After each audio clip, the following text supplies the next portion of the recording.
सर्वेभ्यो नमो नमः। कक्षा में उपस्थित सभी सदस्यों का आदर सहित अभिवादन एवं स्वागत भी। सभी सदस्य अपने अपने इष्ट देव का ध्यान करें। माता गायत्री के मंत्रों का एक बार उच्चारण अवश्य कर ले। साथ ही अपने प्रेरणा के स्रोत एवं अपने गुरुजनों को अंतर्मन से अभिवादन कर ले। हम लोगों के द्वारा प्रतिदिन नियमित रूप से कुंडली प्रश्न कुंडली पर आधारित कक्षा आयोजित की जाती है।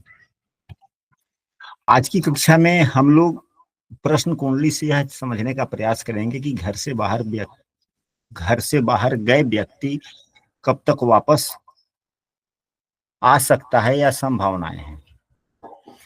इस प्रकार के प्रश्न कई स्थितियों में पूछे जाते हैं और इसकी जानकारी हम सबों को होना चाहिए।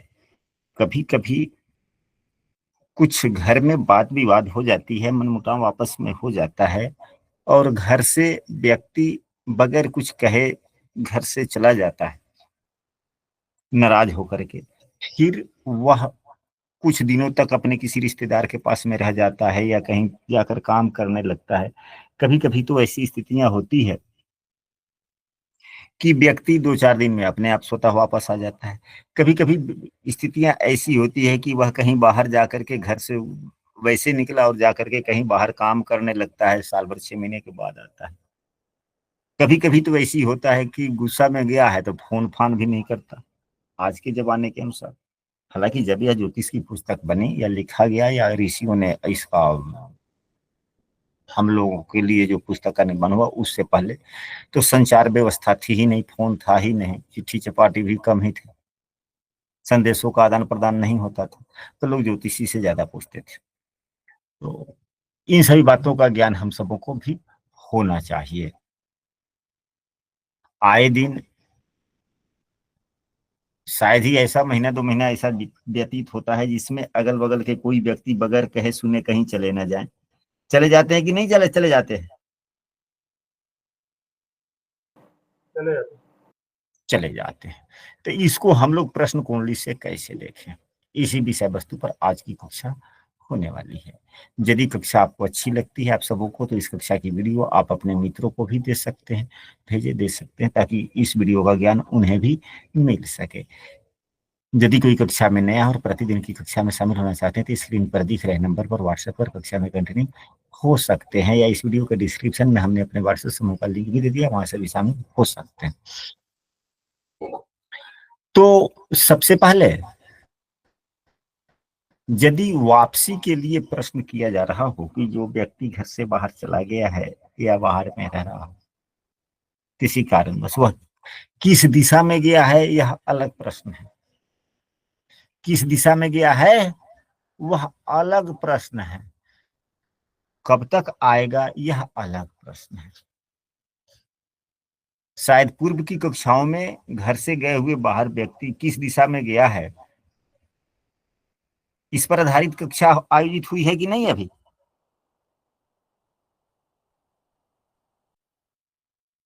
अभी नहीं गुरुजी। नहीं हुआ तो वो भी कर लेंगे हम लोग, हमें याद नहीं। तो यदि वापसी की बात हो तो हम सबों को उस समय क्या करना चाहिए? एक प्रश्न कुंडली बनानी चाहिए। अधिकांशतः लोग क्या करते हैं, जो लग्न व्यतीत हो रहा होता है उसी को आधार मानकर फलादेश कर लेते हैं। हम उनकी कायदे को तो कमजोर नहीं करते, खंडन नहीं करते हैं, उनकी अपनी विचार ठीक है, वह भी उत्तम है। लेकिन हमारे गुरुजन का कहना है कि वर्तमान में लग्न व्यतीत हो रहे को आधार न मानकर अपने से कुछ पूछिए और प्रश्न कुंडली बनाइए। प्रश्न कुंडली बनाने के बाद में फिर देखें कि लग्न में अगर चर राशि है, यानी कि लग्न में 1, 4, 7 या 10 नंबर की राशि है तो आने की संभावनाएं बनती है। लग्न में चर राशि है तो फिर उसके बाद में यदि नवमांश में भी चर लग्न ही बन जाता है, नवमांश का लग्न भी यदि चर का है तो यह आने की संभावनाएं निश्चित हो जाती है कि बहुत जल्द व्यक्ति आएगा।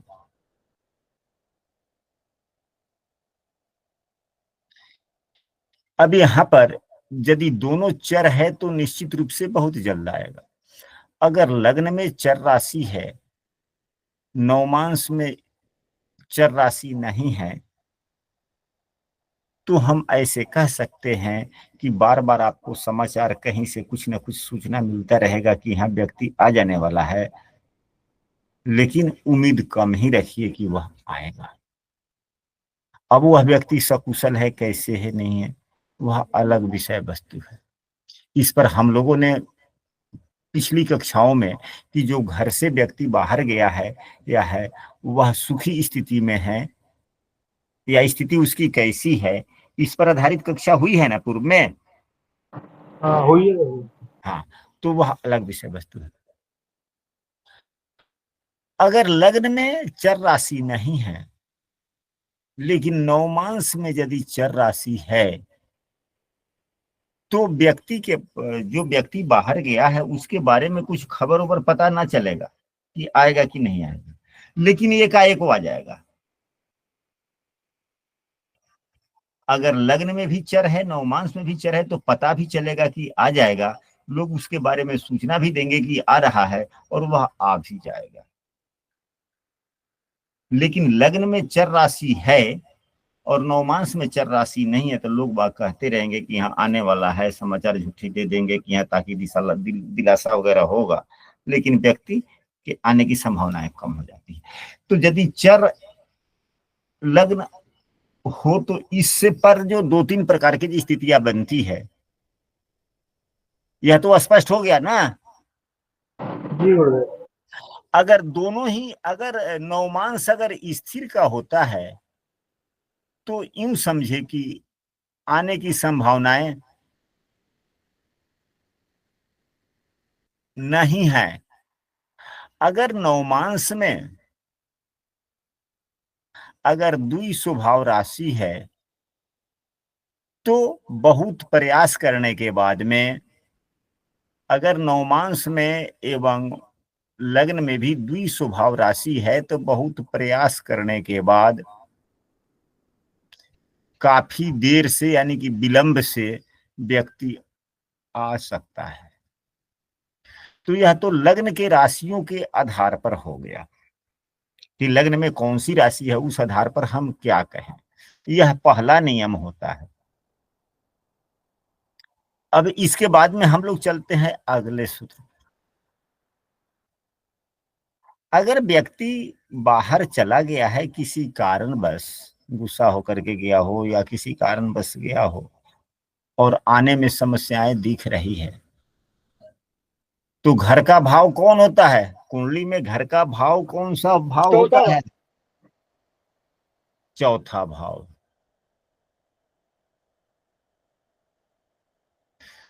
चौथा भाव में शुभग्रह की स्थिति हो या शुभग्रह के द्वारा देखा जाता हो। अभी जो वर्तमान में हम लोगों ने जो कुंडली बनाई है, यह द्वि स्वभाव लग्न का है। अगर नवमांश भी द्वि स्वभाव का ही मान ले, तो यहाँ पे काफी प्रयास और विलंब दोनों दर्शा दिया। इस कुंडली पर यदि यही कुंडली बनती है, तो हम लोग क्या सुझाव देंगे, सूत्रों को भी समझेंगे और इस कुंडली पर लगा करके अंत में निर्णय भी लेंगे। तो यहाँ पर हुआ कठिनाई राशि के आधार पर एवं विलंब, दो हुआ पहले सूत्र के आधार पर। दूसरे सूत्र का आधार पर दूसरा सूत्र है कि व्यक्ति जब आएगा तो घर को आएगा, और घर का भाव चौथा भाव है। चौथा भाव किस प्रकार का है? यदि चौथे भाव में देवगुरु बृहस्पति या शुक्र या शुभ बुध या शुभ चंद्रमा स्थित हो,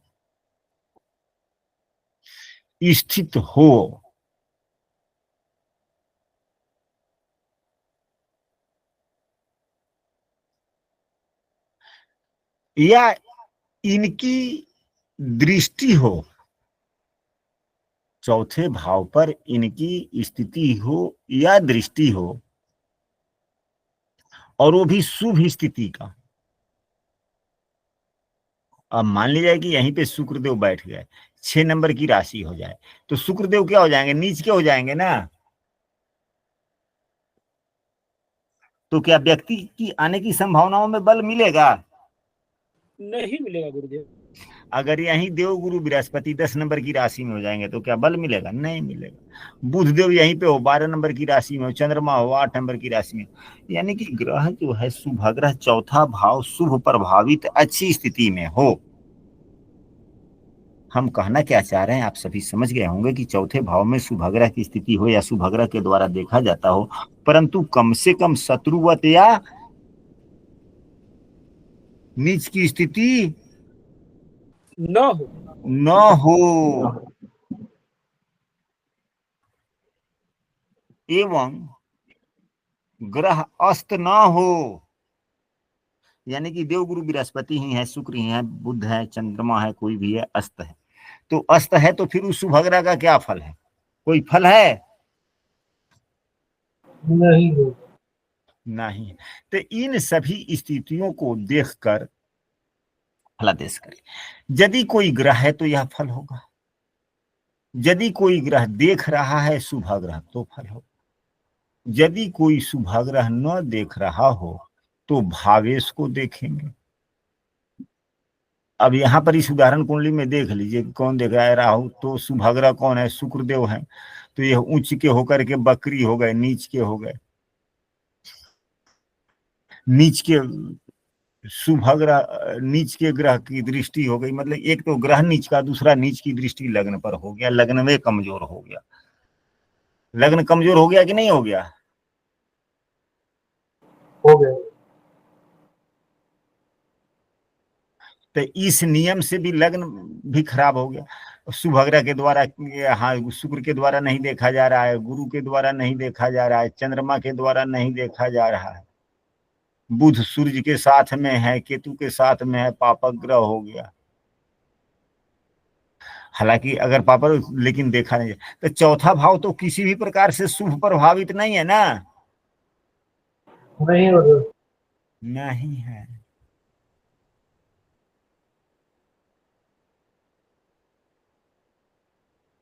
और भाव के स्वामी हालांकि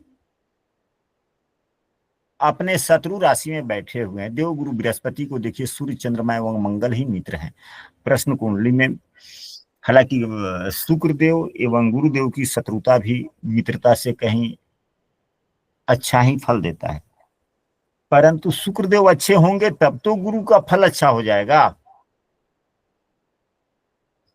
गुरु किसी शुभ ग्रह से युत भी नहीं है, यानी कि चंद्रमा से भी युत नहीं है, बुध से भी युत नहीं है, शुक्र से भी युत नहीं।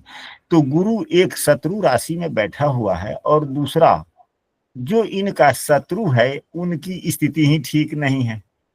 अगर शुक्र देव की स्थिति अच्छी होती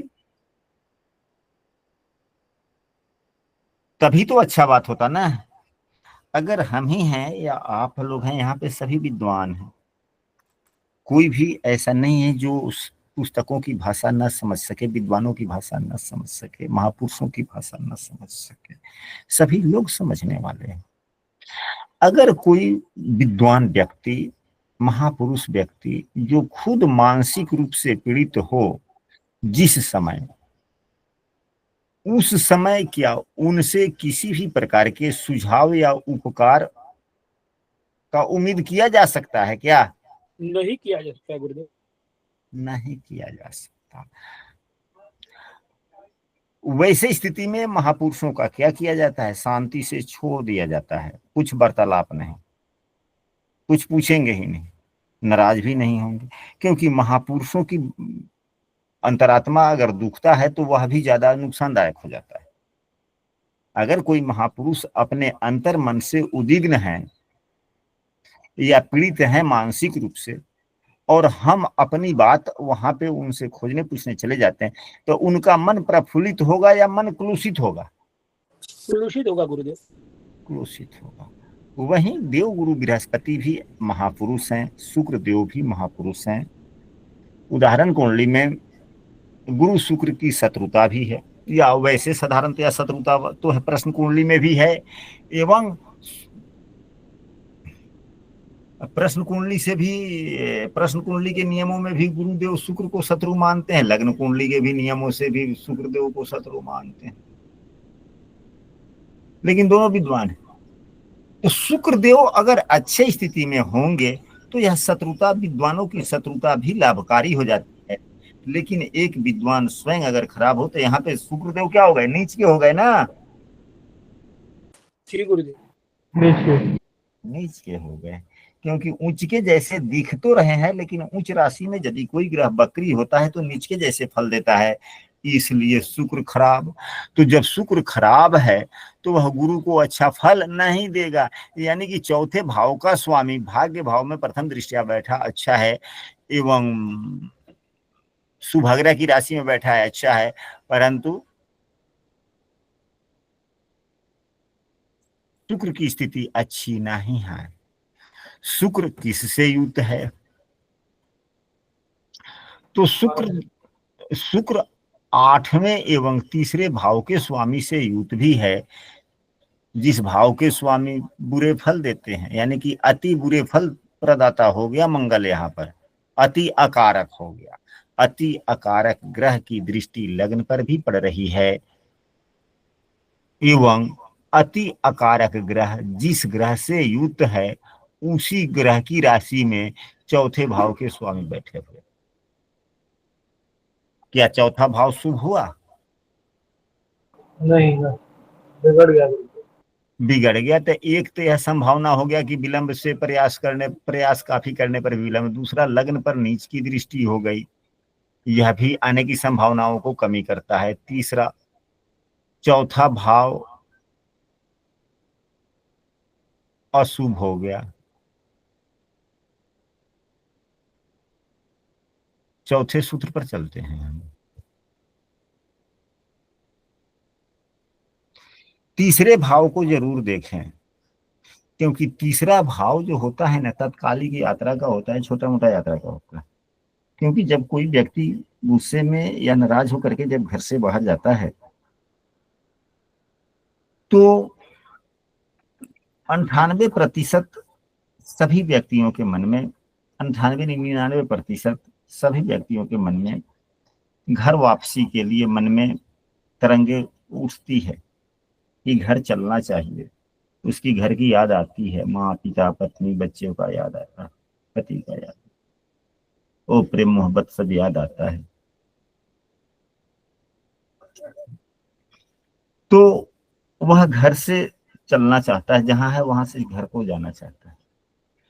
तो इसके लिए संचार जो मन में है या छोटी यात्रा एक्टिवेट होना चाहिए। क्या होना चाहिए? छोटी यात्रा एक्टिवेट होने लगी। तो छोटी यात्रा किस भाव से देखते हैं? Third house. Third house.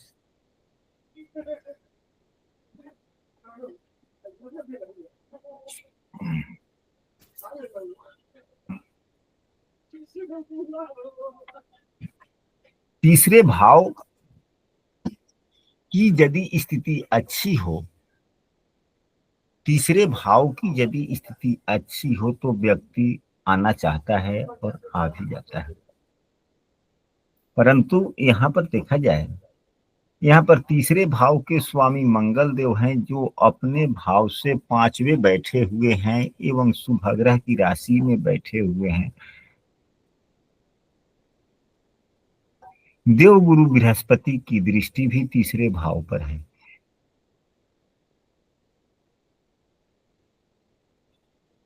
तो तीसरा भाव शुभ हुआ कि अशुभ हुआ? जी ठीक हो गया।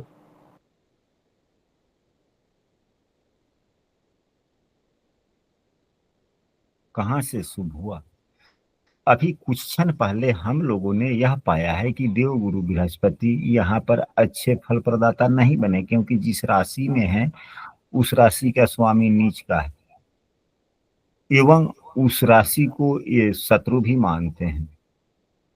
शुक्र भी गुरु को शत्रु ही मानता है।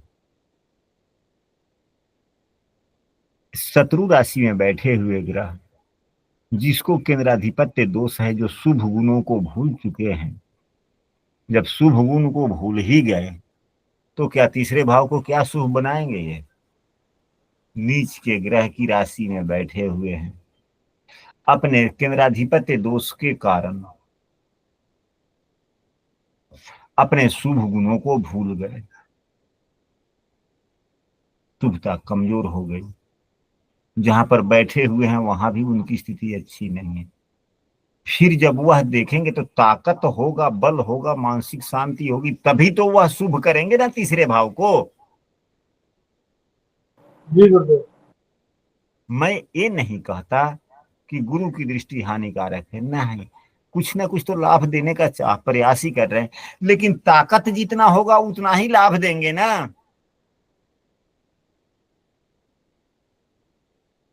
जी क्या गुरुदेव। बल है या नहीं है देवगुरु बृहस्पति में? नहीं। नहीं है, प्रथम दृष्टिया तो है ही नहीं।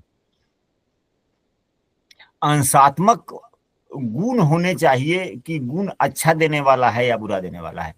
अब अंशात्मक मान के अनुसार से जो ग्रह बलवान होते हैं वह उस प्रकार का फल देते हैं। अगर बुरे फल दाता है तो ज्यादा बुरा फल देंगे, अच्छे फल दाता है तो ज्यादा अच्छे फल देंगे। यह अंशात्मक मान निर्णय करता है। और ग्रहों के भावेशों के आधार पर या जिस भाव में बैठे हुए, जिस राशि में बैठे हुए, उस आधार पर यह निर्धारित होता है कि वह ग्रह शुभ फल देने वाले हैं या अशुभ। अंशात्मक मान से यह निर्धारित नहीं होता कि कौन से ग्रह शुभ फल देने वाले हैं, कौन से ग्रह शुभ फल देने वाले हैं। अच्छा, अब इसके बाद में तो देवगुरु बृहस्पति थोड़ा सा शुभ फल देने का प्रयास कर रहे हैं, लेकिन वह दे नहीं पा रहे हैं क्योंकि यह नीच ग्रह की राशि में बैठे हुए हैं, शत्रु राशि में बैठे हुए हैं, इसलिए। एवं देवगुरु बृहस्पति स्वयं पाप कर तरी में है। एक तरफ जो है 12वें भाव के स्वामी केतु भी हैं, दूसरे तरफ राहु की नवम दृष्टि 10वें भाव पर है। देवगुरु बृहस्पति क्या हो गया? देवगुरु बृहस्पति भी पाप करतरी में हो गए, एवं तीसरा भाव भी पाप करतरी में हो गया।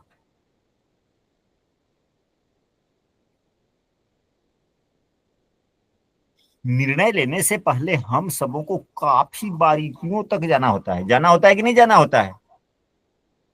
जी गुरुदेव। एक सफल ज्योतिषी, एक सही ज्योतिषी का यही लक्षण होता है, क्योंकि ज्योतिषी पर बहुत लोग विश्वास करते हैं, देवता मानते हैं, पूरे देवता। और हम ज्योतिषी की वाणी अगर थोड़ी गलती होती है तो लोगों का जो है ईश्वर पर से विश्वास कम होता है। इसलिए ज्योतिषी को कोई भी बात बोलने से पहले सभी बातों को तलसना चाहिए। यहाँ देवगुरु बृहस्पति भी पाप करतरी में हो गए, तीसरा भाव भी पाप करतरी में हो गया, तीसरे भाव का स्वामी नीच के ग्रह के साथ में बैठ गया। तो तीसरा भाव अच्छा हुआ या खराब हुआ? खराब। तो यदि तीसरा भाव खराब हो, पाप प्रभावित न हो, मतलब शुभ प्रभावित हो, तो अच्छी बात है। पाप प्रभावित न हो यह सामान्य बात है। अगर न शुभ स्थिति बन रही हो न पाप स्थिति बन रही हो तो सामान्य स्थिति है, व्यक्ति आ सकता है, अन्य कोई योग बन रहे हैं तो। अगर शुभ स्थिति तीसरे भाव में बन रही है तो आने की संभावना प्रबल होती है, अन्य कोई सूत्र बन रहा हो तो वापस आने का। तो अगर पाप प्रभावित हो रहा है तो हल्की मलकी जो संभावनाएं बन रही है आने का, वह भी समाप्त हो जाता है। यानी कि व्यक्ति के मन में घर आने का विचार ही नहीं उठता। जब तीसरा भाव खराब हो जाएगा तो घर आने का विचार नहीं करेगा। नहीं। चौथा भाव खराब होगा तो घर का याद ही नहीं आएगा।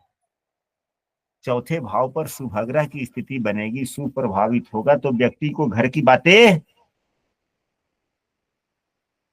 याद है। बार बार याद आएगा।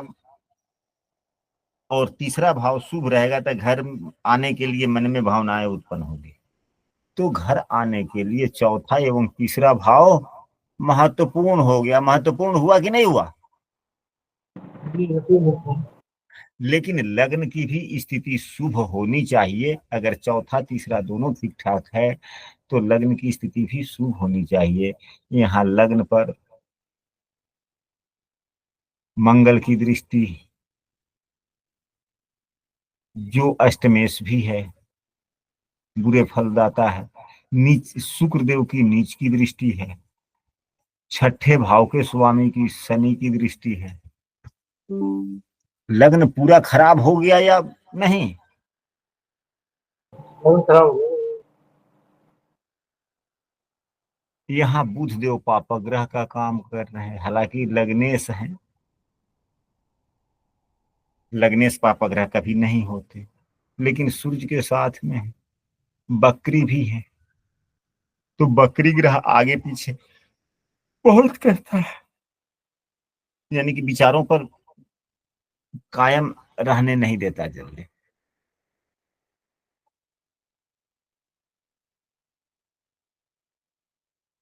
अगर कुंडली के पांचवा भाव, तीसरा भाव,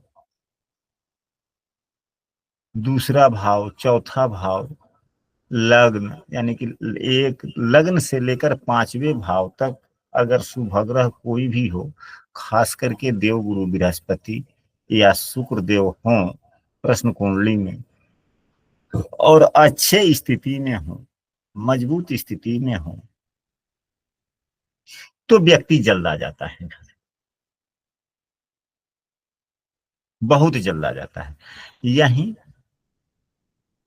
छठे भाव से लेकर आगे तक अगर यही शुभ ग्रह होते हैं तो और देर दर्शाता है। क्या दर्शाता है? देरी दर्शाता देर दर्शाता। दसम भाव के स्वामी को देखें कि दसम भाव का स्वामी कहाँ है।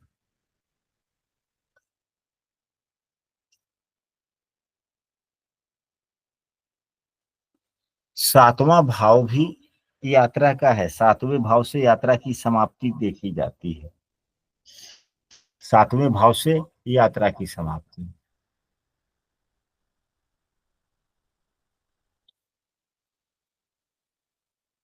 तो दसम भाव कार्य का होता है।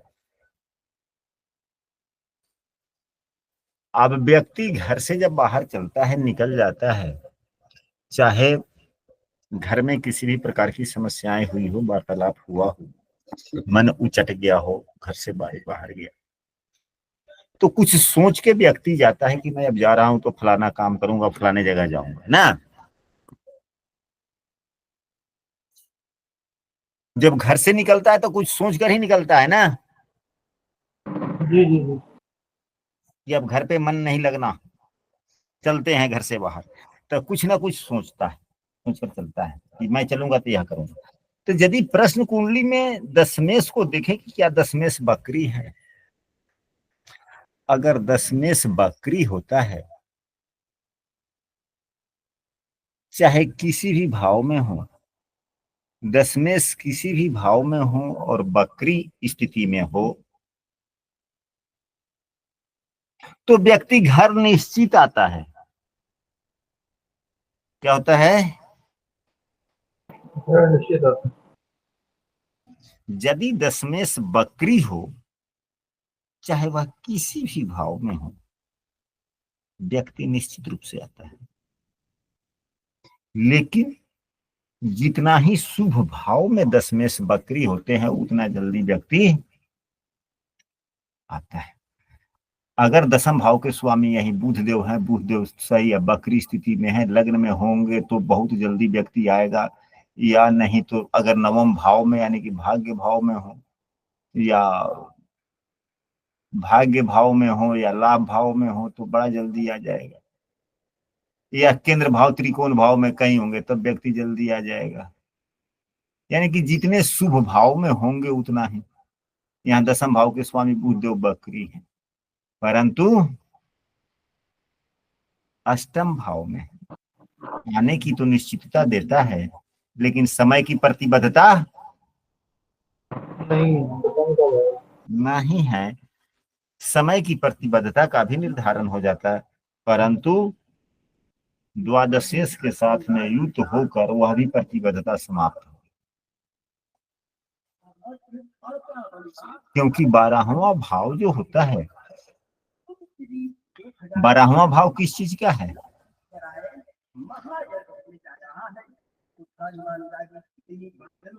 12वां भाव अपने परिवेश से काफी दूर जाकर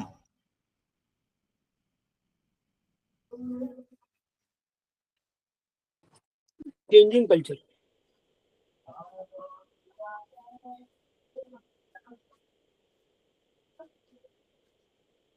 यानी कि 12वां भाव का अपने परिवेश से काफी दूर जाकर रहने की स्थिति को 12वां भाव कहते हैं। तो 12वां भाव अलगाव का है, बिलगाव का है और अस्थाई अलगाव बिलगाव का है, तभी तो इसे विदेश भाव कहा जाता है। विदेश में रहने के लिए कौन सा भाव देखा जाता है? अगर विदेश में हम सेटल होंगे कि नहीं होंगे, कुंडली का कौन सा भाव? 12वां भाव। 12वां भाव। तो यह अपने परिवेश से काफी दूर जाकर रहने की स्थिति हो गई कि नहीं हो गई? जी गुरुदेव। अब वहीं जो अपने परिवेश से काफी दूर रहने की स्थिति है, वहीं 10वें भाव के स्वामी के साथ युक्त हो गया और वह बलवान स्थिति में है। तो क्या यह सूर्य देव आने देंगे? नहीं आएंगे। मन व्यक्ति को भटकाते रहेंगे, भले नहीं जाओ घर को। यानी कि अब यह व्यक्ति जहां पर होगा, क्योंकि स्वयं बुधदेव लग्नेश भी हैं, तो हम लोग क्या आकलन कर सकते हैं? हम लोग यह कह सकते हैं कि व्यक्ति जहां गया है ठीक ठाक स्थिति में है, व्यक्ति गलत नहीं, व्यक्ति बीमार नहीं है, सब कुछ ठीक ठाक। क्योंकि सूर्य देव यहाँ कमजोर नहीं है, सूर्य देव उच्च राशि के हैं और सूर्य देव सात्विक ग्रह हैं। यह किस प्रकार समझाते होंगे? अगर कोई व्यक्ति घर से बाहर गया, किस प्रकार की स्थितियां समझा रहे होंगे ये? तो यह समझा रहे होंगे कि छोड़ो जी, जाने दो, घर पे गुस्सा वुस्सा सब होता रहता है, जहां पे आए वहां काम करो, रहो अपने आप, कुछ दिन में सब स्थितियां ठीक हो जाएगा, फिर घर को जाना। ऐसा कह रहे होंगे कि नहीं? कह ऐसा भी लोग कहता है, सुझाव देता है कि नहीं सुझाव देता है? जी देते हैं। देता है, क्योंकि ये सूर्य देव जो है सात्विक ग्रह है और अपने उच्च राशि में बैठे हुए हैं। और किसके साथ में हैं? तो केतु के साथ में हैं। और केतु वास्तव में यह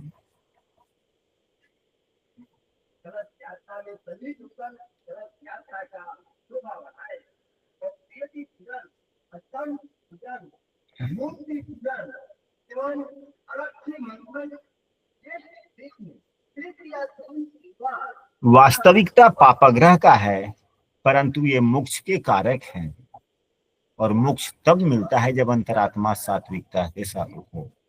तो जहां पे सात्विकता होती है वहीं पे मोक्ष होता है।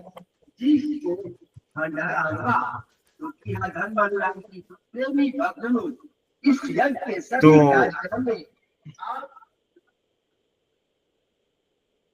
और भी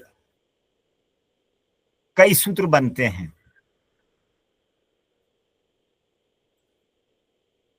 कि अगर प्रश्न लग्न से उपचय भाव में पापग्रह हो, प्रश्न लग्न से उपचय भाव में यदि पापग्रह हो,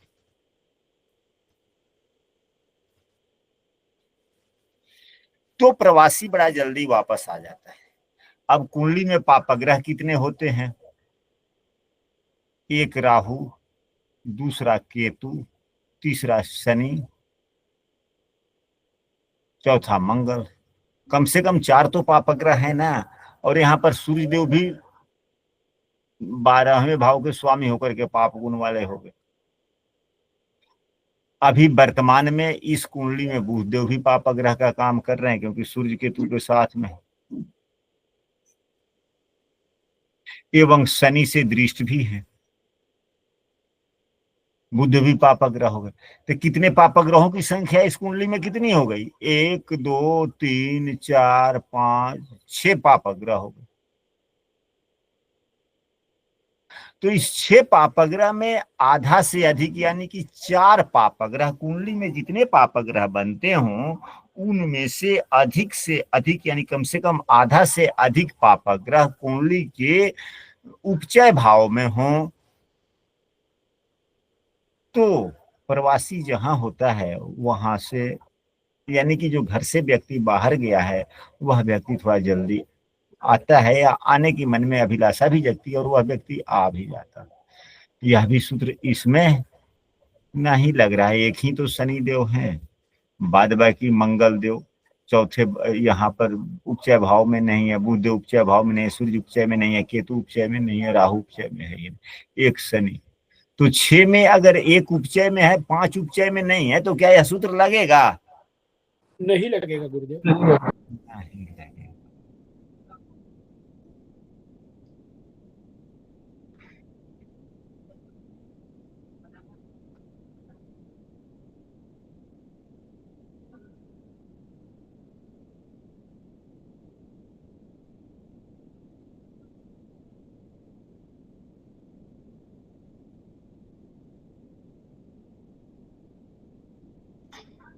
सबसे प्रमुख सूत्र और भी कल भी कक्षा में हम लोग चर्चा करेंगे, आज पूरा नहीं हो पा रहा है, बहुत सी बातें याद अभी अभी याद आ रही, तो अपने आप और भी याद करेंगे कल भी कक्षा में।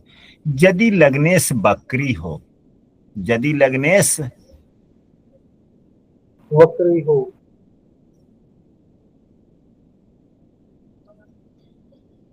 और 7वें भाव में हो,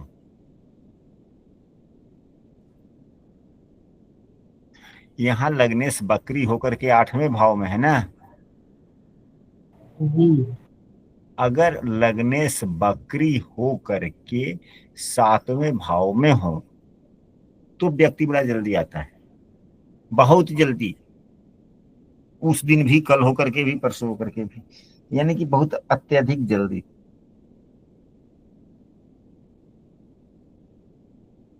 लग्नेश बकरी होकर के अगर 7वें भाव में हो तो व्यक्ति बहुत जल्दी आता है, और इस स्थिति में चंद्रमा भी उस बकरी लग्नेश को देखे, यानी कि चंद्रमा लग्न में हो या बकरी लग्नेश के साथ में युत हो तभी तो देखेगा ना। सप्तम भाव में अगर लग्नेश का बकरी होना तो चंद्रमा कहाँ होंगे तो देखेंगे, लग्न में होंगे तो देखेंगे या साथ में होंगे तो युत होंगे तब प्रभावित करेंगे। तब जी तो बहुत जल्दी हम ऐसे कह सकते हैं कि बस घंटे 2 घंटे में आने ही वाला। अगर लग्न को शुभ ग्रह देख ले तो कहिए कि बस आपके घर के अगल बगल में व्यक्ति आ भी गया।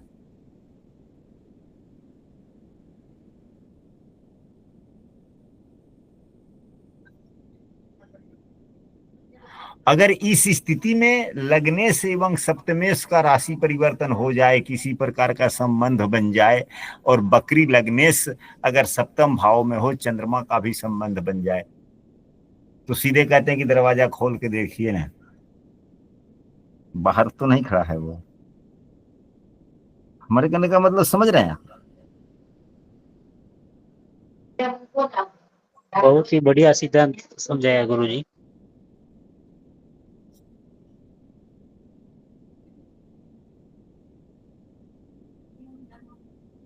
और भी कल की कक्षा में हम लोग चर्चा करेंगे। अगर 1 2 4 सूत्र रहता तो हम लोग चर्चा कर लेते, लेकिन अभी बहुत सी बातें ध्यान आ रही है।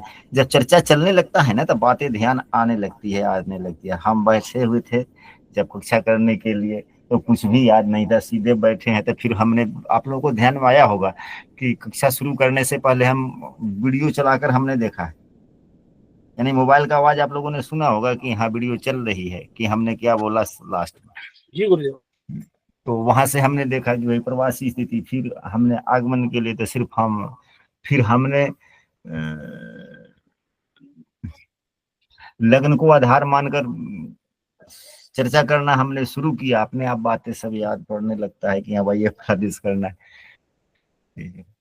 तो यदि किसी सदस्य को आज की कक्षा से संबंधित किसी भी प्रकार के कोई बात करना हो, पूछना हो, तो चर्चा कर सकते हैं, पूछ सकते हैं।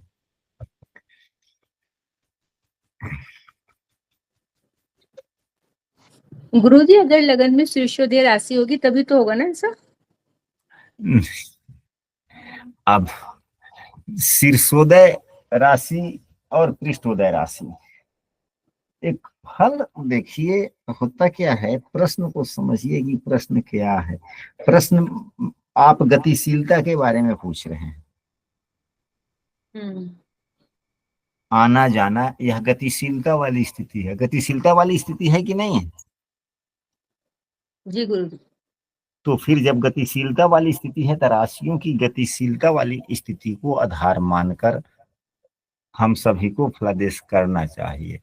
हाँ, कुछ ऐसे फल प्रश्न के उत्तर होते हैं जिसमें गतिशीलता नहीं होती है, तो जिस प्रश्न में गतिशीलता से संबंध प्रश्न नहीं होता है, वैसे प्रश्न को हम लोग शीर्षोदय पृष्ठोदय राशि को आधार मानकर फलादेश।